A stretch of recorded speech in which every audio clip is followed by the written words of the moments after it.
Have you ever had an appetizer so good you forgot about the main course? That's this sun-dried tomato bruschetta. Packed with bold Mediterranean flavors, this easy finger food comes together in under 20 minutes, making it a simple yet impressive addition to any gathering. Since this recipe is simple, the quality of your ingredients matters. Combine high-quality sun-dried tomatoes, fresh tomatoes, oil, balsamic, garlic, salt, black pepper, and fresh basil. Set aside while we make the optional cashew tofu ricotta.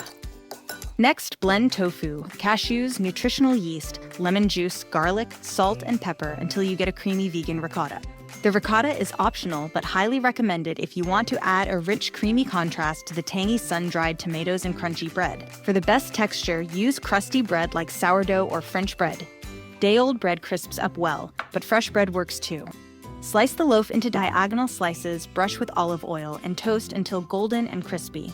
Assemble by layering the tofu ricotta first, then spoon the tomato mixture over the top. Drizzle with extra balsamic if desired. Serve right away for the best flavor. One bite and you'll be digging in for seconds and thirds.